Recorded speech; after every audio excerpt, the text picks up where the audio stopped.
All right. Good evening, everyone. Good evening. Good evening. Do you want to leave it? And I believe we have many people online. So good evening to those online. Come in. All right. Good evening to all of you. So I'm director of the Center for International Law at the National University of Singapore, and it's my great pleasure to welcome you. I'm just going to say a very few words of welcome.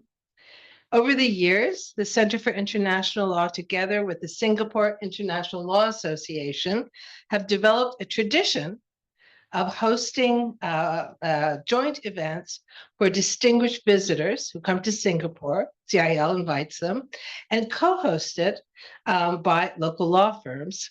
And today we are extremely pleased to be hosted by Herbert Smith Freehill Kramer, and I start off by thanking them for doing this. A very warm welcome to our distinguished lecturer, Sir William Blair, coming all the way to Singapore. And we are really honored and delighted to have you with us and accept our invitation. I also have to give a special thanks to CIL's own Professor John Truby, who initiated this invitation, and also to Celine Lang for her organization in making this possible. Sir William, as we know, has had a most distinguished career as an adjudicator and is actively engaged in international dispute resolution. Today, he will speak on the issues, many issues raised by AI and dispute settlement. This topic couldn't be more relevant today. We know AI is pretty well in every aspect of our lives, and dispute resolution has not been spared from this. So I'm really looking forward to his keynote, and as well to be followed by a panel talking about many issues. Without much ado, I thank also the panelists we have today, all of them very eminent experts in the field of AI and also international dispute resolution. And I thank them for being part of this event. So as I believe in short welcomes, I will stop here and just extend again my sincerest gratitude again to our host, to our speakers, to our keynote speaker, to all of you who have come in person to this event, and also to the many who are joining us online. So with that, may I have the pleasure of turning over the floor to our host. Thank you very much, Nilufer. Good evening, everyone. My name is Jita Satriani. I'm the office managing partner for Herbert Smith Freehill Kramer. I have the easiest job tonight, which is to welcome all of you and to, of course, bask in the reflected glory of Sir William's presence here. Thank you very much for coming to our offices. Do stick around after the event for a reception. And now over to Celine to introduce the speaker and the panel.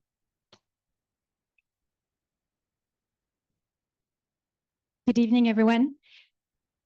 My name is Celine Lange, and I am leading the International Dispute Resolution Program at CIL. Thank you so much once again to our panelists, to Sir William, and to our host today. I'm going to introduce our speakers briefly, and I will refer you to the web pages that is available for the event with links to the speakers' profiles for more details. So I'll start with you, Sir William, our guest of honor. Sir William is a professor at Queen Mary University of London. He teaches financial law and ethics at the Centre for Commercial Law Studies. Sir William served as a High Court judge in England and Wales for almost 10 years and was judge in charge of the London Commercial Court. He now serves as a judge of the Hong Kong High Court and in the Qatar International Court. He also sits as an arbitrator in commercial as well as investor-state disputes. Sir William started to speak and work on the topic of artificial intelligence and in particular ethics and AI as early as 2018. And today's lecture will cover a wide variety of topics on how AI might reshape the way we handle disputes. Professor Simon Sesterman is Professor David Marshall, Professor of Law and Vice Provost at NUS, where he was previously Dean of the Law Faculty. Professor Chesterman serves as Senior Director of AI Governance at AI Singapore, which is a national program launched in 2017 to build strong AI capabilities in Singapore. Professor Chesterman has taught at leading universities around the world and has authored numerous books, including in 2021, We the Robots, Regulating Artificial Intelligence and the Limits of the Law.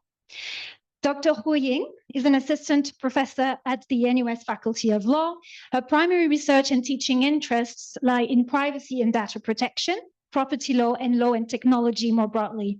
Dr. Ying's work includes articles in the Cambridge Handbook of Law, Policy and Regulation for Human-Robot Interaction and the Cambridge Handbook of Private Law and Artificial Intelligence. Dr. Jakob Mokender, who's joining us online today, is Director of Science and Technology Policy at the Tony Blair Institute. Dr. Mokender is a technology policy expert specializing in AI governance and global innovation systems. Prior to the Tony Blair Institute, he created the first comprehensive framework to audit large language models, now used by major AI labs. And as a management consultant at McKinsey, he supported the digital transformation of multinational companies. Thomas Furlong is a partner here at Herbert Smith Freehills Kramer in the arbitration practice, specializes in international disputes, asset tracing and set-aside enforcement proceedings globally. Thomas is known as a supporter of technology to improve legal services and reduce costs. He has sponsored several digital transformations projects here at Herbert Smith Freehills Kramer, and I think he'll share more about that during the discussion. And last but certainly not least, Dr. John Truby, my colleague at CIL, who is visiting research associate and leading AI and technology law research at the Center for International Law. Dr. John Truby is focusing on AI governance and sustainability, and among his many other roles, he chairs the ILA Committee on AI and Technology and advises the OECD on AI and climate.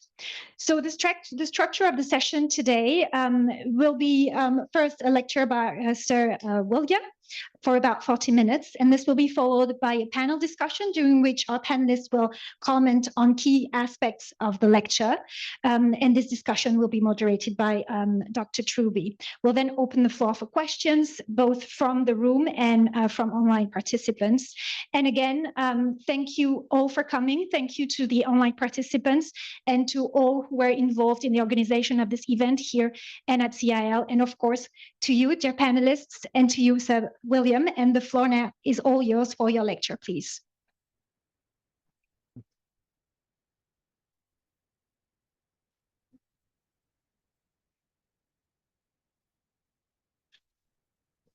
Well, good evening, everybody. Thank you very much for coming. And I'd like to thank the Center for International Law of the National University of Singapore for the very kind invitation, and particularly Dr. Oral, Dr. Truby, and Celine Lang.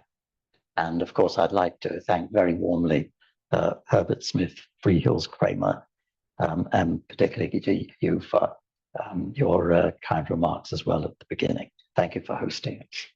And of course, I know there are quite a few people online, so thank you online for coming as well. I hope you can hear me and see me, but of course I cannot tell, but I'm sure someone will say if you can't. It's a huge pleasure to be in Singapore. Let me say also that I know that the International Law Association has set up recently a branch in Singapore. I'm a long-standing member of the International Law Association. I chair the monetary committee of it, now the honorary chair of the monetary committee. And so it's great for me to be able to make that connection as well. So as has been said, I'm going to be talking about AI in the context of international commercial dispute resolution. And I think that all of us present, including everyone online, are not thinking about AI as a futuristic theory, but something which has the present potential to change the way that we actually try disputes. And we know that there are many imperfections in the way that we actually conduct disputes. There's delay, there's expense, and there's the unwieldy nature of some disputes that are making them difficult to manage efficiently. So that's on one side of the equation. On the other side, we also know that the technology is still unproved in some respects, so that introducing a new system is not altogether straightforward. And we worry about undermining fundamentals of doing justice. And we should worry, because doing justice is a very important part of our lives. What I'm going to do this evening is to focus on a number of practical issues that have been raised. And afterwards, our distinguished panel will bring their own perspective on those particular issues. I'll also reflect on the potential of AI to tell us things about how we try cases presently. Because if we can improve that, then why wait for the technology to perfect itself? As Attorney General Lucien Wong SC pointed out at the opening of the legal year, legal service officers from Singapore have been contributing to the development of international standards and norms in the field of generative AI. Since this lecture is kindly hosted by the Center for International Law, my focus will be on how disputes are dealt with through international litigation, both in commercial courts and in international arbitration, including a subject that I know a lot of us have an interest in, investor state cases. And recall that under the ICSID Convention, for example, those are subject to international law. But I think it's fair to say, the practitioners of the room, in the room of whom I guess I'm one, so certainly former practitioner, now judge and arbitrator. But we know that all these processes are under pressure to be faster, cheaper, and fairer. One point to make, can we deal with the courts and arbitration together? I mean, is there some reason why we shouldn't be doing that when we're talking about AI? Of course, there are different processes. We're all very well aware of the differences, but here's why I think it's possible and right to do that. And I'm going to take as my starting point a comment by former Chief Justice Geoffrey Ma in his 2024 Kaplan lecture, that the conceptual basis of arbitration is the determination of legal rights by a tribunal exercising judicial functions in the same way as a court of law. Now, that's how he put it. And as you'll all immediately see, if you look at things that way, it has an important consequence, because the sole criterion is no longer merely efficiency. And the concept of justice, according to Chief Justice Ma, is exactly the same in the courts and arbitration, despite the fact that they're organized differently. So that's why I think you can deal with them together. Also, it happens to be, as kindly explained to you, my experiences in both. And so I certainly look at them together. And let me also offer a justification, because I think most people here, perhaps virtually everyone, is involved in dispute resolution. And I know that sometimes people on the outside who we tend to forget about often as professionals, they think, well, arbitration and yes, commercial cases, yes. But the reality is now that the impact of AI in these processes is worthy of serious thought, and not just within the legal ecosphere. Their importance goes well beyond the actual result of individual cases, because there's the growing propensity, that again, I think we're all aware of court judgments at even more arbitral awards, touching upon the essential interests of players in business or even states. And the example that I'd cite are the recent controversies over cases in investor-state arbitration, in which the award is far beyond the ability of the state to pay. So this is something of general importance to society, not just to us as lawyers. If arbitration is going to play a growing role in global society, it must expect, and indeed we should welcome, insistent questions as to the quality, efficiency, and cost of our services, just as the court must. These questions go to ethics as well, including some quite difficult ethical questions, as to which there are no easy answers. So to turn to the profession, early adopters of AI, within a few months of ChatGPT's release, law firms, legal tech companies are exploring application-specific ways of using generative AI tools. And we've reached the stage now, and we'll hear from in a moment from Thomas Furlong, who's a partner here, at the Singapore office, that they're really part of the toolkit of lawyers, at least in the firms that can afford them. To think about the courts for a moment, as well as international arbitration, there are courts in both the civil law and the common law world that handle major cross-border commercial cases. And these include, of course, here in the Singapore International Commercial Court and the London Commercial Court and many others. And it's important to take those into account as well. Well, one question that's sometimes raised is, well, we know there's this AI revolution, but who's actually going to lead? Who's going to give a lead to decide how everything comes together and is made to work?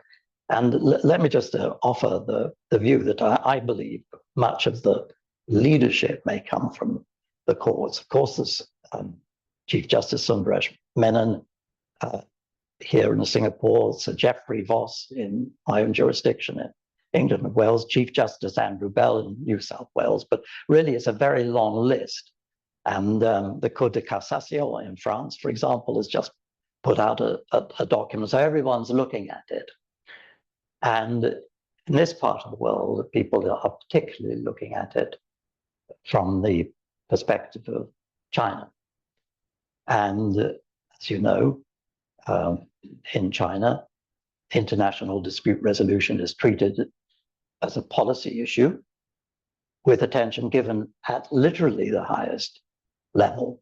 And so it's not improbable, I think, that the drive which has been mandated by the leadership to use AI in China's domestic courts may turn out to be something of a sandbox, because it's likely to feed into the methodology preferred by Chinese enterprises in international arbitration, if it can be shown to produce further efficiency.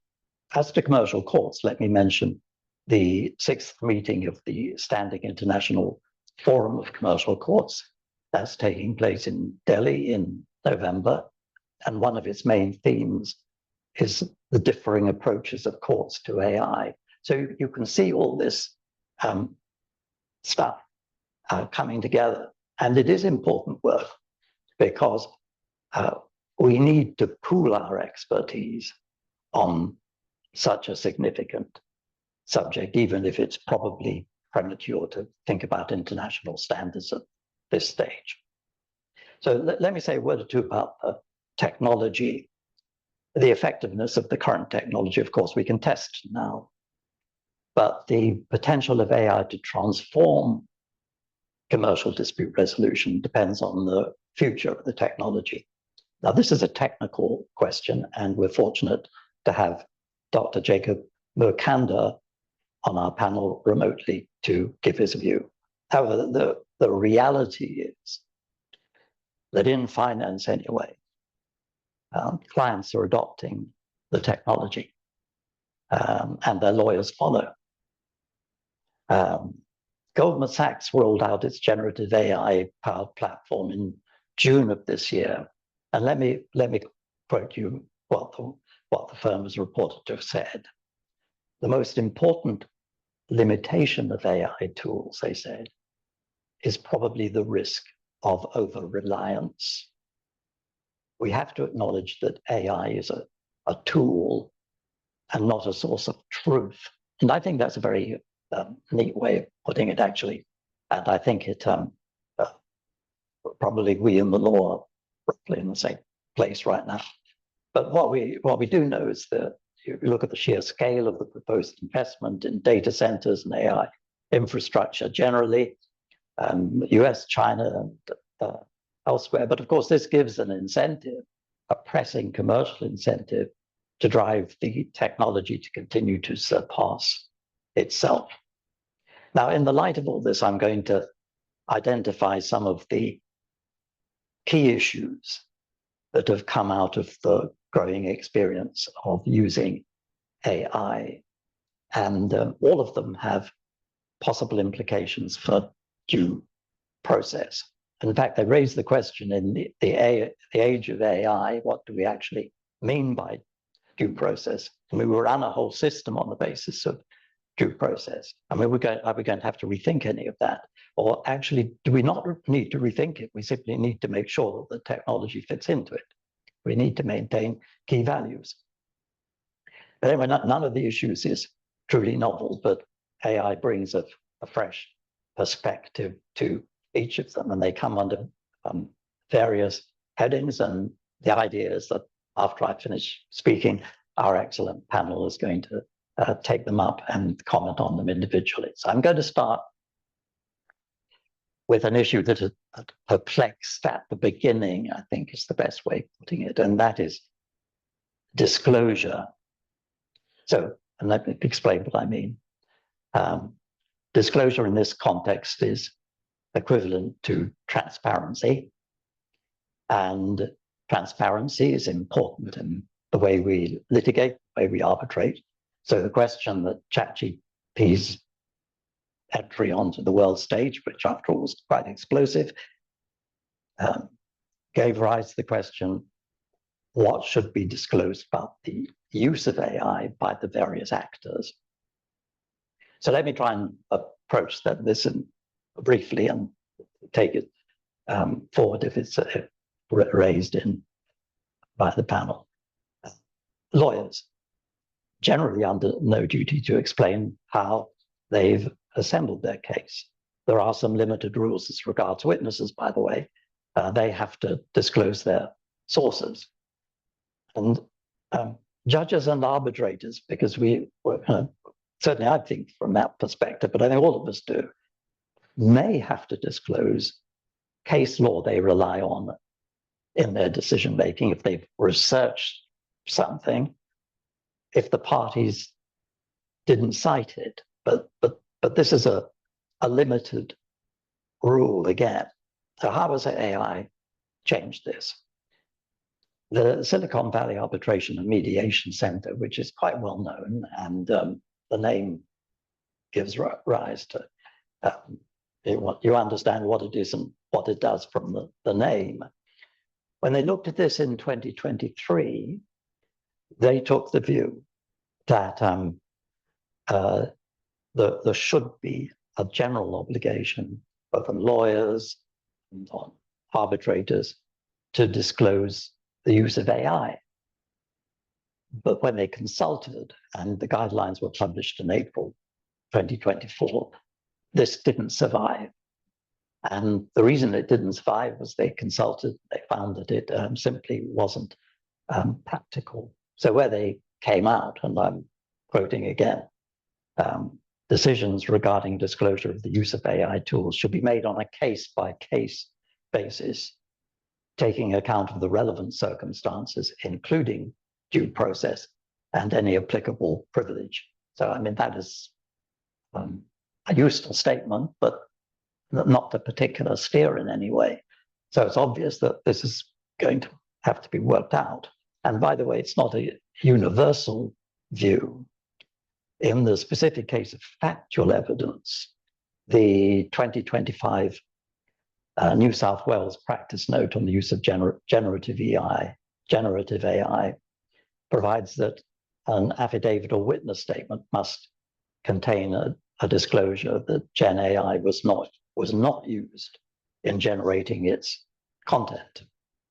And the justification for that, by the way, given by the NSW court, is the need to protect the integrity of witness evidence, which is obviously very important. On the other hand, the updated AI guidance for judicial office holders issued by the English judiciary in April 2025 doesn't deal with disclosure issues, and effectively it takes the same line as the Silicon Valley suggestion. And the reality is this, that the idea of a general duty to disclose the use of AI has been rapidly overtaken by practicalities. It is going to be used, and specialist tools in particular can be a big help. I mean, look at it this way. We're used to researching for cases which support the legal submissions that we're making. If as a result of reducing the process to a few minutes by way of AI and putting that before a tribunal or a court, and it turns out we come up with an inaccurate view of the applicable law, and leave aside for a moment fictional cases, which we're all aware of that, we simply got it wrong. And our legal research is lacking. Where there is the risk of inaccuracy, it's crucial that that is dealt with by verification, and the risk can be reduced by careful prompts. And there's a good case now, I think, that in terms of legal education and perhaps continuing legal education, we need to think as part of our professional development how we would benefit from using the technology, rather than a kind of on the basis of a hunch, but on the basis of how to get the most out of it.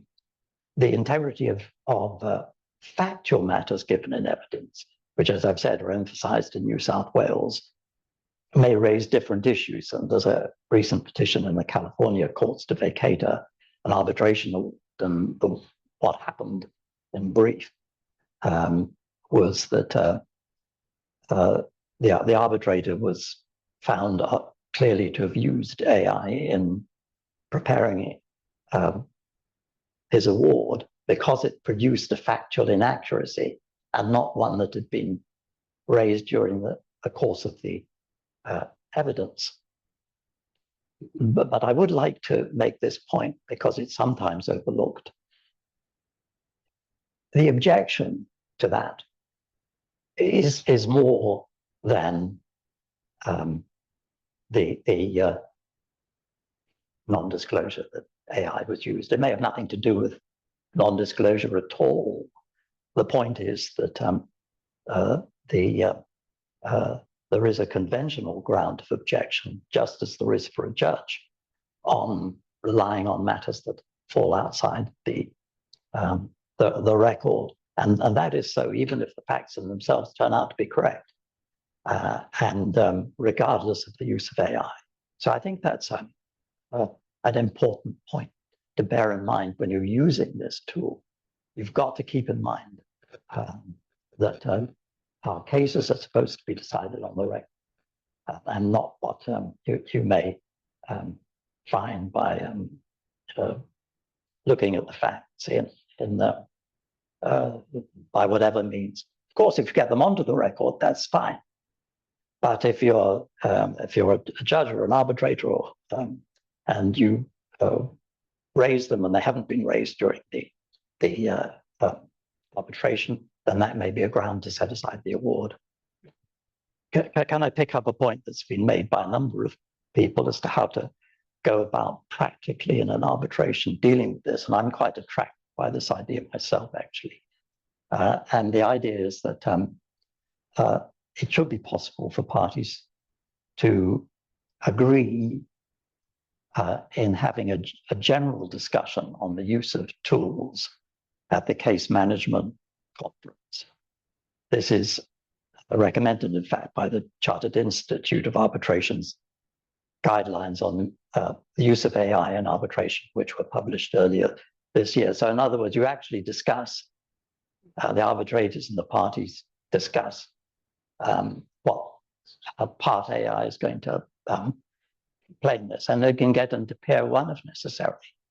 But that seems to be something that would be helpful. So that's what I wanted to say about disclosure. Let me go on to the subject matter of hallucinations and mistakes. Now, this, of course, is a much better known problem. Dr. Hu Ying, I think, is going to kindly say some words about that later on. So I don't need to say very much about it, but I'd like to make a few points, if I may.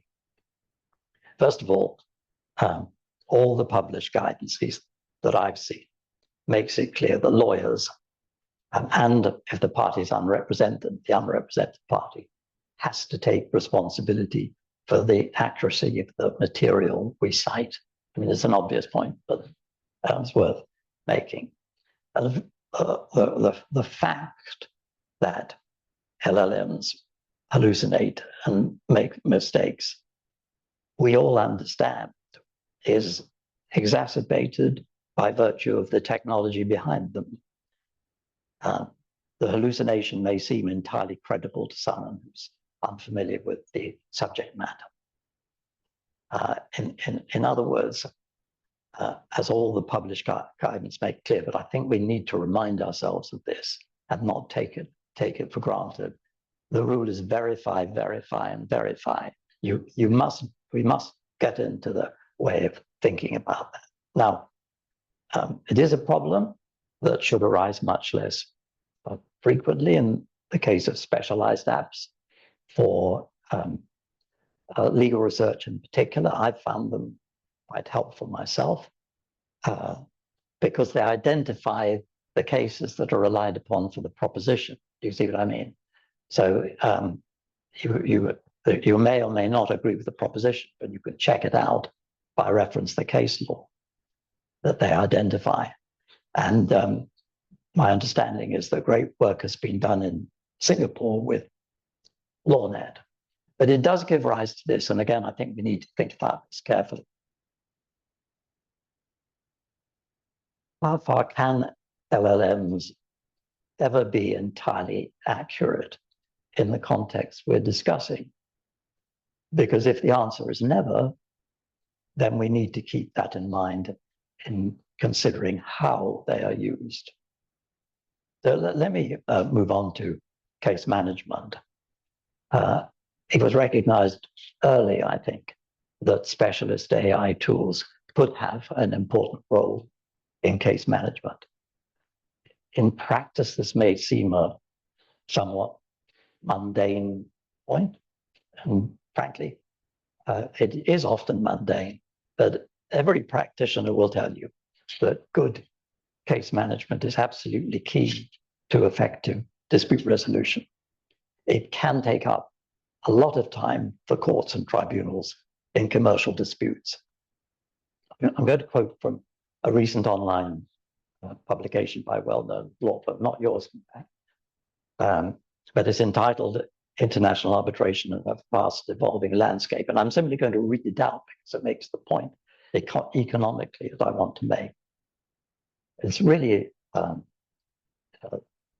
addressed to lawyers, but I think to tribunals and courts. AI-powered tools, it is said, can manage entire cases, tracking deadlines, managing communications, and organizing documents. Further, AI can facilitate virtual hearings by providing real-time transcription, enhancing accessibility, and creating clear records of proceedings. Now, these are big claims, but if such tools are to become widely available, they would have the potential, major potential, to speed up and make more efficient commercial proceedings of the type that we've been discussing. The tasks, of course, can be seen as essentially administrative, but we can't simply on that basis assign it all to AI, because even apparently routine matters, such as extensions of time, can involve delicate balancing between the right of a party to advance his case and the prejudice of delay to the other party. So the AI tool can recognize easily enough the principles, which are not terribly hard to state anyway, but applying the principles is another thing. And this, I think, leads to the conclusion that AI in the case management context could potentially be a game changer, but it shouldn't dispense with due process by way of a decision of a judge or an arbitrator where there are decisions to be made. I'm going to come back to that point. So the next point I want to consider is prediction. And I just wanted to take as an example something outside our legal field altogether. In Liu Cixin's classic novel, The Three-Body Problem, which some of you will have read, I'm sure, you will recall that the problem is predicting the motions of a three-star system, which it turns out, with grave implications for the home planet, are not in fact predictable at all. We've always been fascinated as humans by prediction, and it is one of the most fascinating prospects of AI, and it has been held out to be within the capability of AI technology, and it may be in the context of simple legal disputes.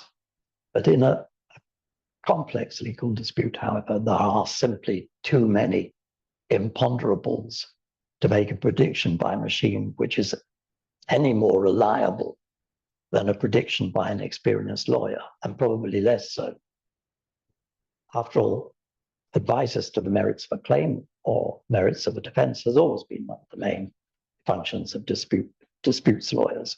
Again, these are, in the first instance, technical questions, but an available and probably very sensible view is that an acceptably accurate AI prediction in the context of a complex contested dispute is really in the category of a search for the Holy Grail. In other words, is unattainable.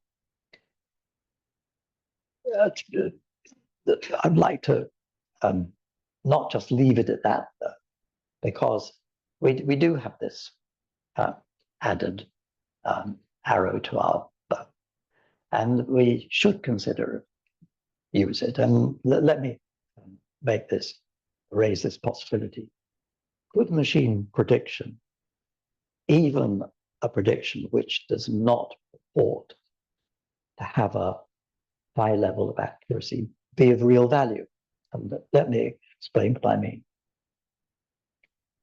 Not all cases can or should be settled by a compromise, but there are many cases which should be settled by compromise. Sometimes even negotiation in good faith doesn't produce settlement, and standard forms of conciliation, such as a structured mediation, don't happen, or if they do happen, they don't work. Now we are at a time in international dispute resolution where the importance of mediation has come to the fore. But let me mention 2 points. One is the Singapore Convention. Singapore, after all, they are rightly proud of that convention. But the other was mentioned to me in chatting before the event, and that is that China has established in Hong Kong a center of mediation for international law disputes. You know, it's on the agenda. That's really the point that I want to make, and I want to make good my point that a credible AI prediction could be useful in facilitating settlement. And I want to take the example of those parties whose employees feel reluctant to take responsibility for a settlement.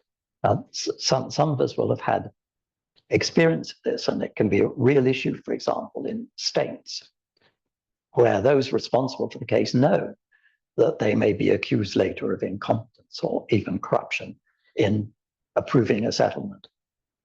So with careful prompts and data input, preferably agreed, and because the prediction is made by a machine, it could be seen as objective. And even if in fact it was made on shaky ground, that objectivity may appeal to parties as such. Let me, before leaving this interesting and important subject, make one other point, and I think it's a really important one, that if the use of machine prediction becomes general, and we know there are jurisdictions where it's that is very much on the table, we have to be very careful how they're used, lest they distort independence. Let me make that good. In some jurisdictions, if an appeal is allowed, this is a blot on the judge's record. This is not generally the case in common law jurisdictions, because successful appeals don't in any way necessarily imply criticism of the first instance judge, simply that the appellate court has taken a different view. But take the first scenario. Were AI predictions to become embedded in the process, as a matter of self-protection, would judges or arbitrators opt to take the safest option in their decision-making? Because I simply point out, if that were to happen, then the basic principle that it is for AI to assist and the judge to decide really would be reduced to lip service. I'm going to move on to another issue that's been actually raised here in Singapore, and that's what's called now generally the complexification problem. The term kind of speaks for itself, but let me just explain a little bit more. At common law, evidence was given directly. The amount of evidence was relatively small. The amount of documentary evidence was particularly small. And all our rules, really, all our due process rules, are founded on a trial, an arbitration process that simply doesn't happen anymore. And the difference is that the record can now be voluminous in a way that could not possibly have been foreseen when the common law was reaching its rules. I'm not suggesting there's anything particularly different with the civil law, by the way. I'm simply talking about the part that I know most about. In his opening address at the Singapore International Commercial Court conference in January 2025, Chief Justice Sundaresh Menon returned to a subject he first raised in a 2021 lecture. In that lecture, which was the Goff lecture, he expressed the concern that there is now a growing class of disputes, so factually rich and complex that they are virtually impossible to adjudicate fairly and properly.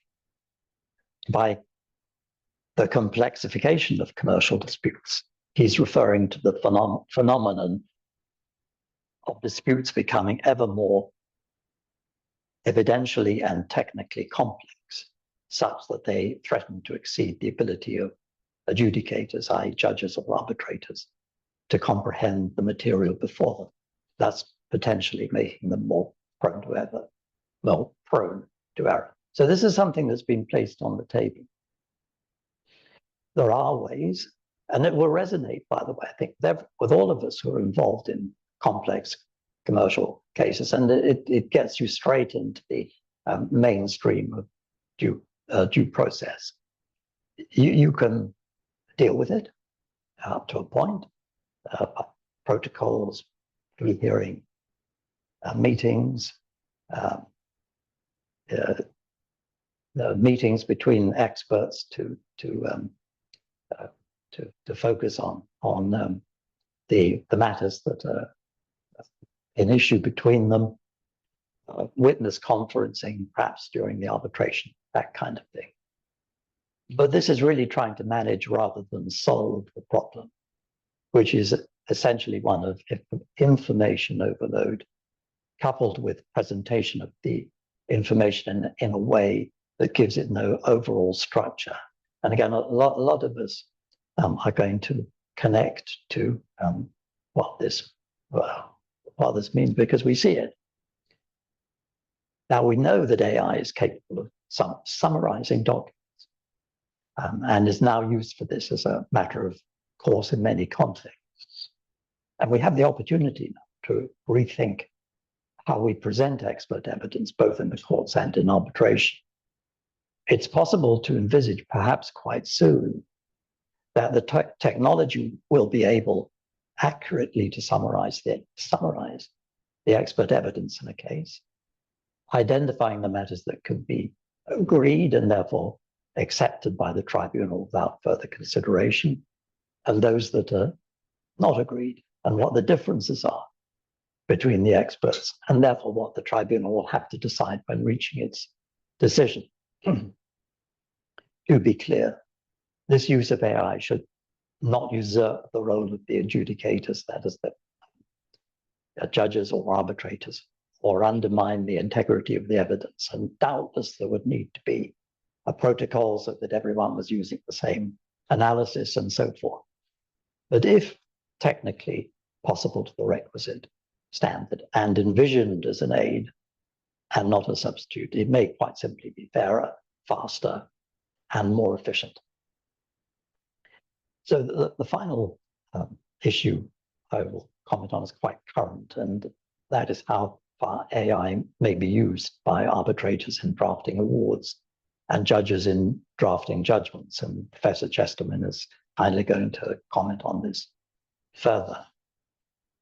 The 2025 AI guidance issued by the courts in England and Wales emphasized that judges are personally responsible for material produced in their name, including the crucial duty to ensure advocacy. The guidance points out judges are not generally obliged to describe the legal research that has been done to produce their judgment, but it does include important matters such as upholding confidentiality and privacy. A more cautious approach is taken in New South Wales, but more important, there is common ground in the fundamental premise that any use of AI by or on behalf of the judiciary must be consistent with the judiciary's overarching obligation to protect the integrity of the administration of justice. By the way, when we're talking about this, it's important to distinguish between two things. firstly, using AI appropriately in the drafting process, and secondly, actual decision-making by it. There is a clear consensus that decisions of a judicial nature must be taken by judges. I'd like to quote from recent remarks at a London round table by a senior judge from China, who said, "We must ensure that judicial decisions are always made by judges who also bear the ultimate responsibility." Of course, the same applies to arbitrators. So let me now in conclusion draw these remarks together. The issues we've been considering come from the revolution in how people process information, and at an even more basic level, how we communicate with each other. So it's not surprising that some of this material is controversial. Speaking of due process of law, the first appearance of this precise phrase is in an English statute of 1354 that restated Magna Carta's prohibition of loss of liberty or property without judicial or other legal process. I want to move forward now to a very different place and time. In 2023, students at the University of Tokyo conducted a thought experiment in the form of a mock trial in which the judge was ChatGPT. I've described this event in Council magazine. The point is they wanted to put on the table a question: could humans ever accept the decisions of an artificial judge? As reported in the Japanese media afterwards, views differed. The reaction to the question was presented as differing on the basis of age, with younger people being more open to the idea because machines could actually be more capable of making unbiased judgments and maybe fairer than humans. We can all have our own ideas about this, and I think we need to be open to all ideas. For example, there may be a place for machine decision-making in consumer cases to protect consumers and offer a means of resolving disputes very quickly without lawyers very cheaply. But perhaps have some enterprising law firms will eventually offer some kind of resolution system in simple commercial cases in which AI does produce an answer. But what comes out of it shouldn't be likened to due process in proceedings before a judge or an arbitrator. It's nothing of the kind, and we shouldn't apply anthropomorphics to it. But it might provide an alternative, that's the point. But let me conclude with a tentative summation. The utility of AI is now firmly established, and we are using it and should use it, and it has the potential to change the way we conduct cases for the better. But at the same time, the technology is new, and progress on the part of courts and arbitral institutions is likely to be cautious and incremental. I mentioned the famous book, The Three-Body Problem, a little bit earlier. And let me just, in closing though, go back to make a similar point that a stable of science fiction is the takeover by machines. And in the context we're talking about, the possibilities are remote, but dystopian visions can play an important role in stress testing our ideas to see where they actually get there. And so in approaching this entire question, we need to be very clear about what roads we are not going down. And to do that, we have to draw some very clear lines. You remember I cited the judge from China, which of course is notable for its advanced technology. But let me quote what else he said. We must firmly uphold AI's role as assistant. No matter how advanced technology becomes, it must not replace judges. We need to keep that right at the forefront of our thinking. And for the reasons I gave earlier by reference to Chief Justice Maher's lecture, the same applies to arbitrators. So my final comment is this. Our dispute resolution systems, the courts, arbitration, mediation, all ultimately depend for their efficacy on public trust. In international commercial and investor state dispute resolution, the public includes a much wider field of states and global business, but trust is still the touchstone for success in the field that we've been discussing over the last half hour or so. I'd like to thank you all very much for your kind attention.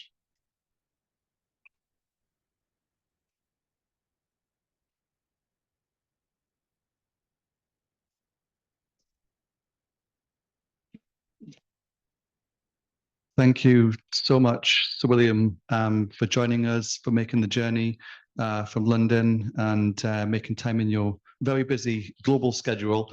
We really welcome you in Singapore, and it's my honor to be with you and to be with our other distinguished panel guests who we're lucky to have here in Singapore and also online with Jakob joining us from London. So we'll hear from soon. So what we're going to do now is have a discussion with our expert panelists on some of the issues arising from Sir William's presentation. And of course, the overall theme of the presentation was, looking at what is meant by due process in the age of AI. And there are a number of thematic points coming up that Sir William's covered on, hallucinations, predictive uses, disclosure and case management, decomplexification, and so on. So we'll hopefully have time to discuss these relatively informally. And there will be time for questions later in the panel from both the audience here and the audience joining online, who are submitting questions, I believe, virtually. So if I may start on the issue of AI supporting the dispute process with Thomas. And Thomas, I understand your firm's actually piloted a project in this field, and you've actually been experimenting a little bit with AI tools as part of the dispute process. And how have you found that? Would you like to share that a little bit with us about that? Thanks very much. Because as a law firm, we're really thinking about this a lot. We want to work out how do we make the most of these new tools that are coming through. How do we use them responsibly? How do we deliver well for our clients? And one of the things we observed is that a lot of the material you can see sort of out in the market doesn't really help you with the question of, what does a really world-class disputes practice need out of AI? We're not in the business of prediction engines for small consumer claims. We're in the business of resolving large, complex disputes. And so how can the AI help us? Is the sound okay? A bit louder. Is it being amplified? Yep. So we decided to start running our own pilot projects. We thought we'd try and break down the disputes process into some of the steps that are involved, and then go and look for the tools that we thought could help us at each stage. And so in a sense, it's been quite a bottom-up process rather than a top-down process. We haven't started from a submission or an award. We started from the tasks that people in the team need to do, and then we've tried to find technology to help people with those tasks. And it's been a very eye-opening process. I think we've seen some real success. I think we're starting to really sort of take some of the low-hanging fruit, and it's contributing to the process. I would say, though, overall, I still don't find these AI tools as useful in my legal life as I do in my personal life or in my sort of business life, by which I mean the sort of the business of running a law firm and staying in touch with clients. But in a way, that still makes me optimistic, because I think there's scope for that to catch up. But I think I can talk a bit about some of the low-hanging fruit where we've seen real success. So we've started using, a lot of these are not, by the way, sort of using a chat interface as such. We've seen more success with more specialized tools. So for example, we started using AI agents who can take on the tasks that paralegals would do. And this is not very glamorous work, but it's work that needs to be done in terms of compiling indexes, naming files, making sure they're properly labeled, putting them forward to the tribunal eventually. In terms of taking the minutes of a meeting, I mean, the first draft of a meeting minute would never be done by a human now. I think at this firm, it would always be done with the benefit of the transcript that's produced at the meeting, provided it's an online meeting. And it's now the job of the trainee, who will still join the call, but to triage that information and make note of the summary that's been produced as well. Although, for example, we hit a limitation quite quickly, because the type of summary that those AI tools produce isn't necessarily very useful for the types of calls we have. So often, for example, in the format of a call, we're there to deliver advice to a client and to receive instructions from a client. So a summary that says, you know, Tom and the client talked about issues X, Y, and Z isn't a very helpful summary of that meeting. If what we need to know is Tom advised the client on these issues, and the client instructed this is the way forward. So we still need to sort of get better at using that material, but it's a wonderful foundation. I haven't personally had a lot of success in using some of the more research-based tools for trying to understand the law per se. I think they still have some way to go. And we were talking about this earlier, but I think there's an almost sort of philosophical issue when it comes to trying to understand something like the law, which is it really helpful to be presented by a neat answer, or is actually the process of research an important part of understanding that material and an important part of then being able to present that material back? And, you know, I do worry sometimes that as information becomes more and more easily accessible, and as a credible summary of that legal position becomes more available, we've lost some of that really valuable process, which is how we learn.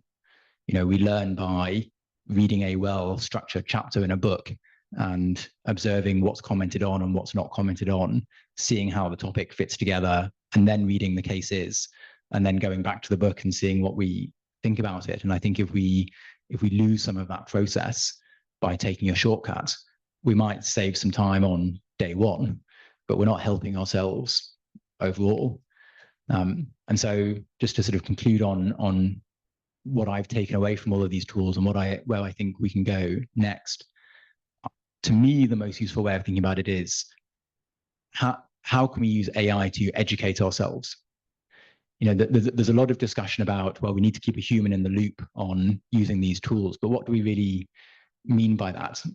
Well, I think the sort of positive thing we can envisage is, how can I use these tools to make me better at my job? And I think it's when I've taken that attitude that I've seen the most sort of productive use of these tools in more complex tasks, once we move away from the site checking and some of the simpler work. And so I give an example of, for example, preparing to cross-examine a witness, or particularly an expert.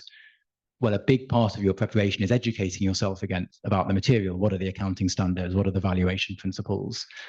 How should we define the concepts that we're trying to show apply and how do we show whether you're inside the concept or outside the concept. Well, I think the AIs are very powerful at educating you on new material, on going and finding the kind of source material that you could to a witness or put to an expert as defining those basic principles. And you can, if you can learn quickly using these tools, then you're well set up to sort of do the job yourself. And so that's my sort of more positive spin on how do we keep a human in the loop. We're not there as a sort of reluctant redundancy to do a check at the end, but if we're really seeing this as how can I use this to make me better at my job, I think we'll have much more success. Interesting, very interesting. Thanks for sharing that pilot that you've done. And in terms of the uses, I mean, you mentioned it can save paralegals quite a lot of work time, and I'm sure. Well, all of us, because even partners do paralegal tasks sometimes. So, yeah, you know, I think for all of us, there's a chunk of all of our days that can be the less complex part of all of our days. I think can really be improved. yeah. So I suppose it's also cost saving and potentially, unless you're actually now expected to produce more and rely upon it. So with as a tool to be able to collate and summarize thousands and thousands of pages of documents, extremely helpful, also potentially risky. So AI is, you know, being known to be sycophantic, or you mentioned hallucination. What do you think are the main areas, the main red flags and green flags to look out for from your experience? So for us, this a bit goes back to using the specialized tools, because, for example, there's some fact verification tools. There's one in the UK called Wexler, which we piloted and then decided to buy as a disputes practice. And the way this works is you can feed in something like a witness statement, and it will try to verify the contents of the witness statement against your document universe. So that's a very powerful thing, particularly when it can generate that first cut in a very short length of time. So very, very promising. But at the same time, we've been using it. We think it's the best of the tools that were available when we did our survey, but it already has its shortcomings. So it always gives you the document against which you can verify its assessment. Mm-hmm. But you have to be careful, because sometimes that document does seem to contradict the statement that you're seeking to verify, but only because that document's, for example, been taken out of context. In a sense, it's literally true that that document is inconsistent with the statement you're seeking to verify, but not once you properly understand the document. That's something that we've seen. It's also not very good at assessing the weight of different documents in my observation. So you might have a set of contemporaneous records, which of course we as lawyers would place a lot of weight on in any forensic process, but at the moment the tool doesn't really distinguish between those contemporaneous documents and the note the client prepared for you about what they wish the facts were. You know, that all goes into the system in a sense on a level playing field. So that's not to say that none of those things are solvable. You know, I'm sure these are systems, and I believe they're systems that will get better over time. But it's, you know, it's a useful tool. I mean, again, it's sort of useful. You want to educate yourself on what's going on. It's a great place to start. It's great to be given a set of the 20 documents that might be most interesting for you to read if you're reviewing this witness statement, and they're the 20 relevant documents that maybe the other side didn't choose to produce as exhibits. You know, if you take that education approach, I think it's great, but you can be led astray quite quickly as well. Thank you. And moving on, Professor Chesterman, in terms of, I wanted to ask you about drafting of judgments and awards in this process. And of course, there are risks and opportunities in terms of drafting of judgments and awards. How do you think we can ensure transparency and accountability within AI-assisted drafting? Thanks very much. It's a pleasure to be here, and hello to all our viewers on Netflix as well.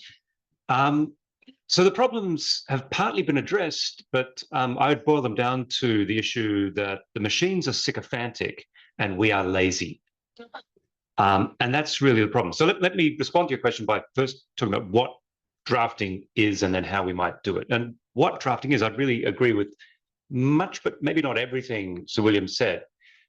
Because I do think some disputes are ripe for outsourcing. in particular dispute resolution, online dispute resolution, low value disputes, I think there's a lot of scope. But even the high value disputes, if you do a large survey of disputes, and we did a survey some years back, trying to work out, okay, what are the predictors of success? And in particular, we were interested in whether paying more for a better lawyer or a more expensive lawyer actually made a difference. But if you look at a large enough survey of complex cases that actually go to adjudication, it ultimately is a coin toss. And judges hate it when I say that. Lawyers hate it when I say that. But it kind of makes sense because on both sides, you've got very smart people advising their clients who are not smart people that it's worth going to court. And so the problem is, and I think Sir William did address this, what the court or what an arbitral tribunal is doing is not just achieving the optimal solution, but achieving a just solution. And the humble interpretation of that for judges and for arbitrators is that the decision is final not because it's right, but because the parties have agreed that it will be final, or because it takes place within a political system where that's the decision that it will be final. I think it was it Robert Jackson, the Supreme Court Justice, who said that the Supreme Court in the US isn't final because it's infallible because it's final, because you need some kind of dispute. So I do think it's telling, and I'm not sure if Ing wants to get into this, but that there's more scope for reliance on AI in China because they have a slightly different interpretation of the rule of law. The Supreme People's Court comes under the Communist Party. There is arguably a more instrumental view. It's not limited to China. I think in India, there's a lot of sympathy for exploring this just because the Supreme Court in India has a backlog, I think, of tens of millions of cases. And some kind of justice is better than no kind of justice. So that's maybe on the sort of what is actually happening. The how question, how would you actually monitor it in the shorter term? And the problem, this is the same problem we face at university, and Tom's kind of alluded to this, that often people will take the shortcut. And the problem is they're not always honest about that. So academics around the world, we're sort of tearing our hair out about how students are using AI. And the problem is when we ask them about how they use AI, they say, oh, yes, I use it as a tutor. I use it for grammar checking. And then when you actually install spyware and track what they're actually doing, which is, well, Anthropic did it without spyware, but Anthropic did this study, and basically half the university questions are, give me the answer. And so that's a real problem. So for arbitrators, for law firms, I mean, the metaphor I've settled on is that if you're going to use generative AI in particular, you must treat it as a very, very smart intern with a very bad drinking problem. And each part of the three parts are important. It's an intern, it's not a partner. And already partners have to sign off on work of interns, of junior associates. And so there is that idea of responsibility. Very smart, clearly huge potential, but the drinking problem is real, and that's the hallucination issue that Sir William touched on. So the problem is, yeah, people will not fess up to it. And it's already the case that judges will rely on clerks and law firms rely on interns. So what is different about AI? Part of it is this phenomenon of automation bias, that we are more likely to attribute legitimacy, correctness to a machine than to a human. If you know you've got some intern who doesn't know how to tie his or her, doesn't have that experience that you have, you are going to be more careful about evaluating it. But if you've got a machine built by some of the richest companies on the planet, you're more likely to trust it. So then the risk there is that we fall back on base impulses. And when you actually do study what students do, I think it'll be similar in law firms. And students use generative AI or misuse generative AI for three kind of reasons. There's a small category of people who really just want to cheat. I think that's a minority. Certainly in Singapore, I think it's a minority. Much larger category of people who use it because they're lazy, or as my son would say, efficient. That it's a more efficient way, because rather than reading you can get AI to give you the 20 most important cases, but then AI can also just summarize them for you. And many people will default to that. The group I really worry about, though, and this is sort of more forward-looking, is there is a category of people who don't think they're competent to do it themselves. And that really, Tom, I think you're absolutely right about the training problem, that we risk raising a generation of people without that capacity. And so how do you do it? There's a law firm in Singapore where they use Harvey, but only the partners get it. The junior associates don't. And the junior associates, of course, hate this and think it's ridiculous and unfair, and almost certainly have workarounds to do it. So yeah, the risks with the risks in this are this sort of phenomenon of automation bias, cognitive offloading and de-skilling, the fact that you might be able to take some short-term benefits by cutting costs, hiring fewer junior associates. I hope that's not what you guys are doing. But where does the future Tom come from? Where does the future Sir William come from if we're not getting people to cut their teeth? There's also the risk that we're all training our own replacements. So yeah, the problem is the machines will do whatever we ask them without complaining almost instantly. They'll revise endlessly in a way that no junior associate will. I mean, eventually people do need to sleep, but the machines don't. And then the problem is we are lazy and we'll probably end up relying on them too much. So those are the risks. And do you think that's the same case with judges, that judges themselves might become over-reliant and judges themselves might become lazy and over-rely on the tools for AI predictions? I suspect it'll be generational. I think there are a generation of people who really will hold the line, but the AI natives that we're developing at the moment, that's what I really worry about at university, that there are categories of people who won't have that capacity or that interest, or won't even see the point. Now, it might be the case that I suspect law will hold out much longer than many other professions, because if there's any profession where we check the footnotes, it's law. If there's any profession where the legitimacy of the decision comes, as I touched on earlier, not from being right, but from personal responsibility. I think that's different from accounting, from radiology, even certain fields of medicine. I think law, you will retain that kind of personal responsibility to the extent that we have personal responsibility of judges who, despite what you said, they hate being overruled. You are very polite. So to that extent, I think there are incentives in place to at least hold them to account. And as long as we have good, bad examples of judges being caught for misusing AI, I think law will be one of the last professions to be outsourced completely to the machines. Thank you. And Sir William, feel free to chip in at any point that you would like. No, I'm going to chip in now, if that's okay. First of all, I agree with what both of you said. That was very insightful. Thank you. I think what you have to be aware of, though, is that this is happening. I mean, you can't disinvent what's happening by reference to all the problems. I think you have to identify the problems and minimize them. But particularly so far as courts are concerned, and maybe arbitration will follow this. We are in a place, and I mentioned the Delhi meeting in November, we are in a place where we are in the process of using this. I thought I'd just make that point. Thank you.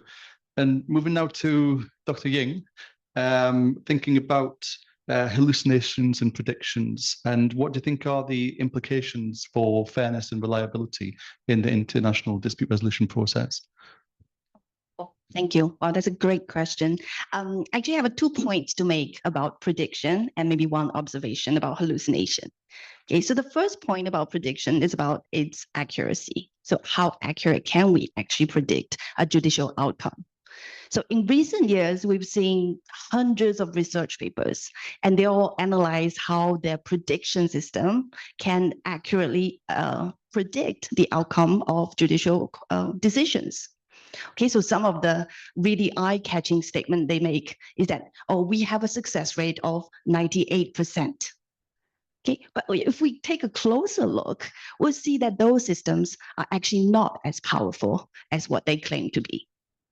So to understand why, we need to understand a bit about how they actually assess the accuracy. Okay, so in a majority of those research papers, what they do is, well, they have two piles of judgments. Okay, so one pile of judgments will be called the training data. Okay, so they use the facts in the judgment and also the conclusions in the judgment, and they feed that data to the system, the prediction system they want to train. Okay, so they do it over and over again until they have a system that they think is good enough. Okay, and then they go to the second pile of judgments. So these are the judgments that the system has never seen before. And they use the facts in those judgments, feed it to the machines, and ask the machine to use the facts to predict the results. And of course, well, it's not surprising that they did a very good job of it. But this kind of systems would not be very useful for us as lawyers or for the litigants for a very simple reason. It's because of the materials they use. They use the facts summarized by the judges in the final judgments. And this is the kind of facts that we won't have access to when we want to predict what the outcome would be when we go before the court. Okay, this is because, well, as we all know, the trial itself is a fact-finding process. So the facts that end up in the judgment will be very different from the facts that's contained in the claimant's statement of claims. Okay, and also because, as we all know, well, maybe Sir William can shed more light on this, but when the judges write their judgment, they are very selective about the facts that they present. So they only choose the facts that they think will be relevant or useful for their reasoning. So that itself, the selection process, it's very different from what we would do in a statement of claim. So this is the kind of information that litigants would never have access to. So not surprisingly, if you don't use the facts in the actual judgment, but if you use the facts contained in the statement of claim, for example, then the research paper shows that success rate will drop very significantly. So those systems, well, not very useful at the end. It's never possible to really predict, because to be accurate, you really have to be essentially feeding part of the decision to the system already. Okay, so the second point about prediction is, well, so far is about what can we predict actually. So far, most of the discussion is about predicting judicial outcomes, okay, the decisions in a case. Actually, with the wealth of information we have on the clients, there's a lot more that we can predict. We can, for example, in theory, well, I'm not saying it's done in practice, but we can predict the behavior of the client. So even at the very beginning, we can pose questions like, oh, is this client likely to agree to a particular fee proposal, for example? Or is this client likely to settle? Or we can predict the behavior of our opponent. Is our opponent likely to agree to a particular settlement amount? And of course, if we want to use it that way, we run into a lot of issues. So there'll be ethical issues and there'll be legal issues. Okay, so the ethical issues obviously would be, well, we as lawyers do owe certain duties, fiduciary duties to our clients. So there will be certain questions, obviously, that we cannot try to predict about the clients. So one example I can have on top of my mind would be, we cannot try to predict which file I can churn a bit more, for example. And yeah, so that's the ethical part. It would not be ethical to do that. But of course, there will be legal issues, because a lot of the information would be personal data, and that will be governed by the data protection laws in different jurisdictions. Okay, so then we run into issues about consent. So consent usually will not be a problem if you want to use the data to help the client in a particular case. But what would the client say if you want to use his or her personal information to help predict other clients' cases? Then it will be much more difficult to get consent. And of course, we also run into problems when we have, well, in a big law firms, we may have lawyers working on both sides of the issues. Okay, and when you have a Chinese wall, then do lawyers actually both have access to the prediction systems? Okay, how do we prevent the information of one client being used to help the other client? So how do we even maintain the Chinese wall when both lawyers want to access the same prediction system? And lastly, of course, well, when you have international law firms, you have client data in one jurisdiction. And if you want to combine it with the data in other jurisdictions, you run into issues about cross-border data transfer. And very different jurisdictions will have different rules about this. Okay, so these are all a lot of like data protection legal issues that we need to really address. Yeah. Okay. So Picking up on what you were talking about with prediction. So if both parties have access to the same tool, and one party may learn that they're very likely to win, of course, it will save them time and cost, but they might also have a good case. And do you think there might be any problems in terms of access to justice? There may be a possibility that they would have one in some circumstances. yeah, definitely. I think that's an excellent question. And also access to justice, also the issues of access to technology. We have smaller law firms who don't really have access to these really useful prediction tools. And how do we fight against a really well-resourced law firms? So you might think that, well, how do we ensure access to justice when they don't really have access to the same level of technology? Yeah. Thank you. Thank you. And Dr. Mokunda, I actually follow a lot of your work, so I'm really delighted to hear your thoughts today on some of the technical aspects around global governance of AI. I wonder if you could share with us some of the technical challenges of AI in international dispute resolution. Yes, definitely. And thank you for having me. I'm very happy to join this distinguished panel. Even if I'm remotely, I wish I could have joined you in person next time. So a lot have already been said about AI and its intersection with law and international dispute resolution. Let me just take one step back and focus on the technology itself. I think today the focus has been quite a lot on generative AI, but it's good to have in mind that AI is an evolving set of technologies. And simplified, we often think of it in two buckets. We have the deterministic logic-based systems that are your expert system that has long been in use in both medicine, law, financial spaces, and you have the probabilistic machine learning systems. Now, we spoke a bit about accuracy and hallucination.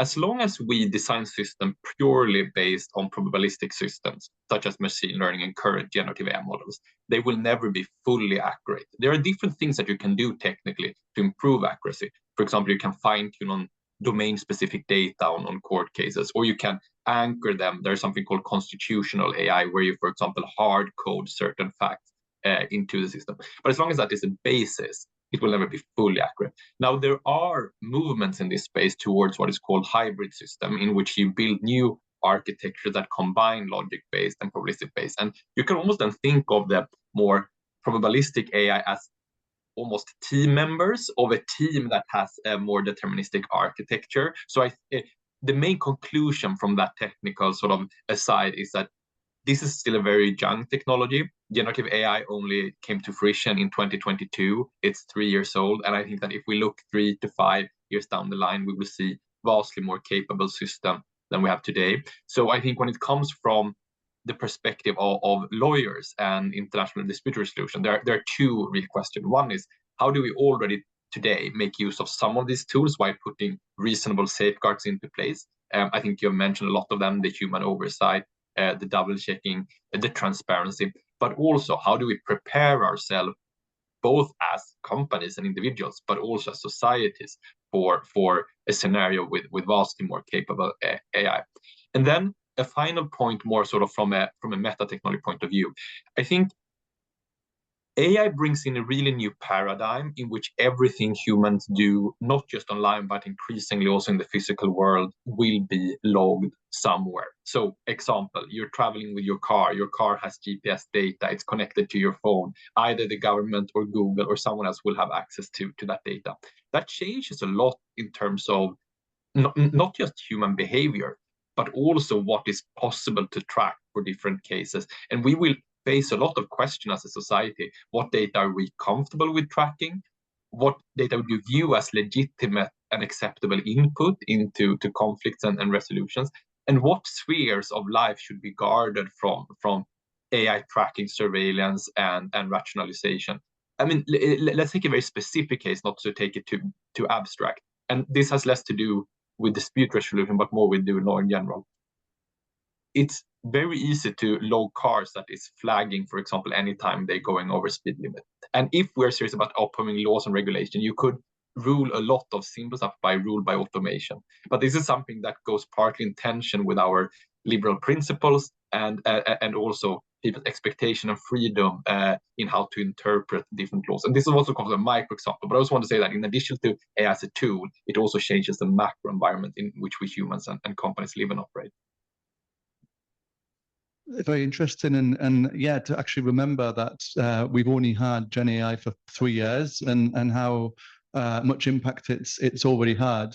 It's something we need to remember. And as lawyers, I think it's really important that we do learn and understand some of the technical side, so that we can appreciate the limitations as well as the opportunities.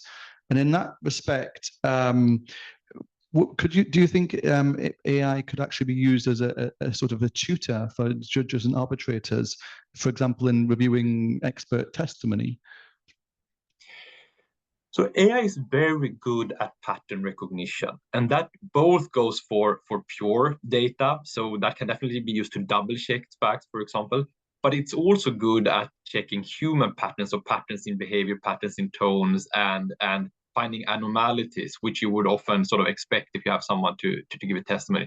So as a tool, yes, I would at this stage caution against either mandating it or relying too heavily on its verdict. It's a bit what we heard before about the weight that you'd give to different evidence. At this stage, I would very much treat it as one data point that goes into a more holistic verdict.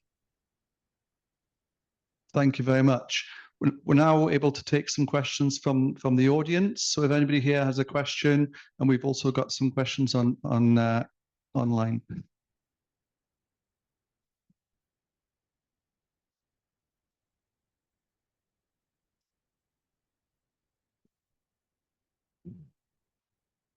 Hi. Sorry, I forgot your name, but back to your, I would say, interesting say discussion. I remember when you mentioned there was recently a kind of, say, finding or something from the Cour de Cassation in French.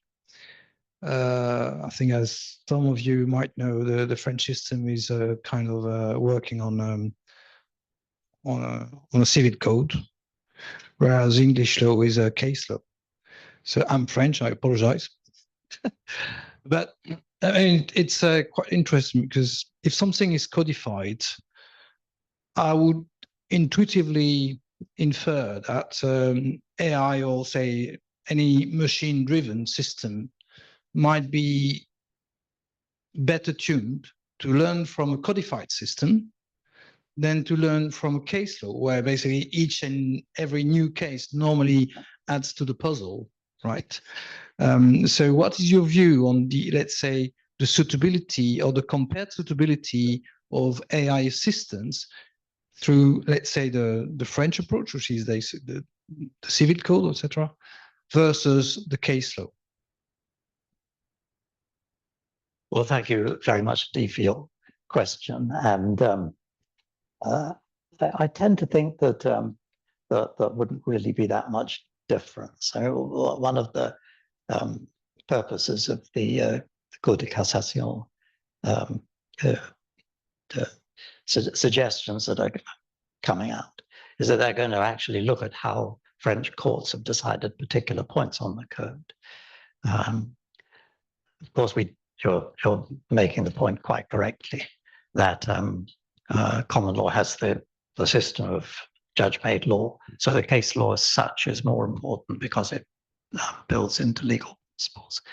But I tend to think that all our legal systems have become quite complex. The law has become very complex, and working out what the law is something that could be quite usefully assisted by machines. So that's how I would answer your question. Thank you. Can I disagree slightly? Because I don't think complexity is a good argument for not outsourcing it to machines. I would see it, I don't think we fundamentally disagree, but I would see it a bit like there was a push some years back unscrupulous company, I think, was offering ethics as a service. And the basic idea was that with enough data, we can solve ethics. And to me, that just misunderstands the problem. The reason we've been arguing about ethics for thousands of years isn't because we're too dumb or don't have enough data, but there are some things that are fundamentally irreconcilable and require balancing and don't have objectively right answers. And so if we go to law, law is not exactly the same as that. And I think we've been discussing how some of it might be optimizable. But people have been talking for 40 years about law being automated because they misunderstand law, thinking law is just the application of facts to rules. And it's like a mathematical equation. But as you've demonstrated, as everyone here, I suspect, has worked out, the facts are never agreed. And that was Ing's very interesting point about predictions. And the rules, even the French codified rules, are not that clear. If they were so clear, people wouldn't need to go to court at all. I mean, why would you waste time going to court if it was just an obvious answer? And so for all those reasons, I'm not sure that that law is optimizable. I think Jakob made an interesting point as well, that even traffic law, so traffic law would seem to be the simplest of laws, to the point where we don't even teach traffic law at university. But even that isn't just outsourced, it's not automatic, because the speed limit is not 50 kilometers an hour. If you go 51 kilometers an hour, automatically fine. There's discretion, there's balancing, there's reasonableness, and so on. Yeah. So for all these reasons, I think law can be complex, and that's why one can spend a life studying it. But I would push back against the suggestion that the machines are incapable of resolving these disputes. I just think I think they're eminently capable. I just don't think they should. Do you think I have a comment which I think is consistent with that? I can't quite work out whether it's agreeing or not, but I think I was trying to work out as we were talking, what's so different about what we do as lawyers compared to what a doctor does or some other professional. You know, OpenAI now say that they have PhD level machines that can work for you. So sort of very clever machines, as it were. And I think a big part of the legal task is picking the right question to ask. And if you can just, if we can agree on the question, then we can get to the next stage of seeing whether an AI can help us answer that question. And I'm sure there are lots of questions that AIs can be very good at answering. You know, was the cargo delivered on time? You know, maybe even were the goods fit for purpose if they were given the right information. Did the aircraft land on time such that compensation is due? But as I think everyone on the panel was agreeing, there are many times when we don't agree on what the question is, either because we don't really agree, for example, what the contract means or what the statute means. And so there's a part of the definition of the question that still needs to be resolved. Or it's part of the element of judgment to select out of the available questions the appropriate one to answer in this situation and the sequence with which you need to answer them. And I think that sort of fundamental first step is perhaps quite different to the task of a doctor who, at least perhaps in the normal case, has a simple question to answer, but a hard process to answer it, which is, does this scan show a cancer? In a sense, is a relatively simple question, although perhaps a hard one to answer. And I think maybe judging and therefore lawyering to help judges is a fundamentally different exercise, and perhaps in the way that you were describing. And hopefully that's why we need to stay in the loop and why we need judges in the loop to help us pick the right question. And the reality is sometimes we pick the question, but really we hide a lot in the question such that we're not really asking a question that's very useful. I mean, if we're asking a question, what's fair in this situation, or who should win this case? I mean, really that's an extreme compound question based on many assumptions and many sub questions. And someone will need to do the work of identifying those sub questions, I think.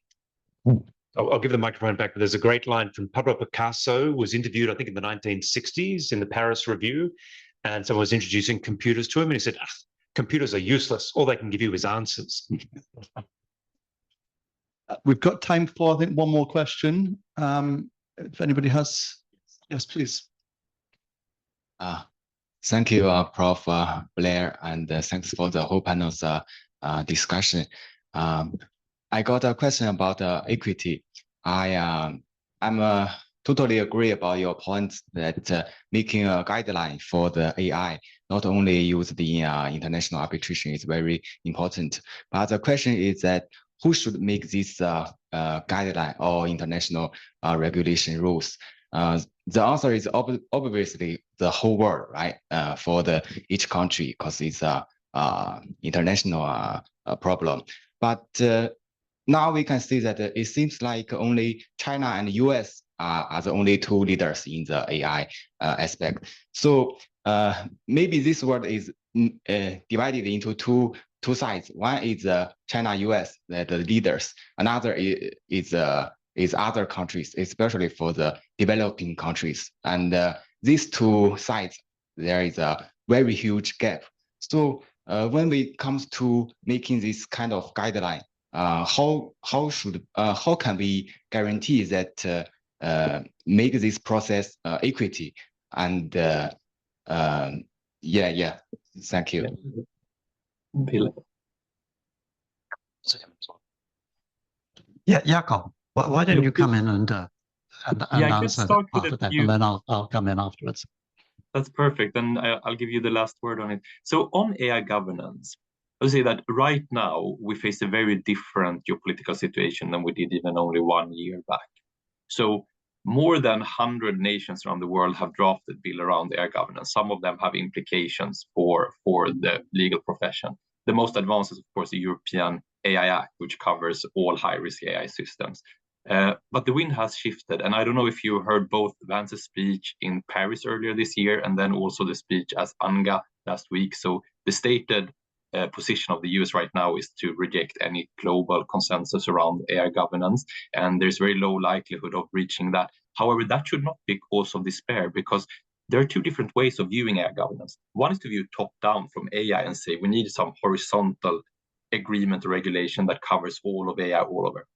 But if you view AI more as a continuous development of tools that already exist in different sectors, so medical devices, legal research tools, and so on, there's a lot of scope for self-governance and international collaboration on standards and processes within sectors, within the international bodies that exist. And I think that here, this is in one way under the radar of part of the geopolitical debates and tensions, but it's actually also a better way of regulating AI. Because when we talk about the risks of AI, some of them has to do with, for example, bias and fairness, and that's anti-discrimination law. Others have to do with what are sector-specific standards and practices in healthcare or law, and they're simply better addressed by just updating the existing guidance around software and tools and information and data sharing that already exists. So I think there is very much a path forward, especially for AI in the legal profession, international dispute resolution, but that path will probably not be globally agreed on AI governance norms and standards on a highest political level, but more on a sector level. Yes, thank you very much, Jakob. And I think that the point that you make is that you're unlikely to reach an agreement at the international level, which is the point that Dr. Mokhanda was just making. But we are going to see developments. And the way these are going to emerge are going partly through the courts. And I've made the point that I believe that judges may actually take the lead on this, because they're looking at things from an institutional point of view within a legal system that has to work, and within a legal system that, as I've said, is going to increasingly use AI. The other way that you will get standards is through the work of arbitration institutions. I mentioned the Silicon Valley and the standards that came out of that. And finally, I think, and this is a point that's been made by all the speakers, and I think we all recognize it, it is at such an early stage. We don't fully understand the implications of it. And so these standards are not ready to be really wheeled out. They're going to come in the light of experience. But one point that I think all the panelists have made, and I'd like to endorse this very strongly, is that we should at least try to agree on some basic ethical standards, even if we can't agree on the detail. Here. And to finish on a very light note, did you ever hear before AI, did you ever hear of any lawyer making up citations in the court? No, and I never heard a lawyer say there was a 98% chance of success either. So thank you so much to William and the panel for joining.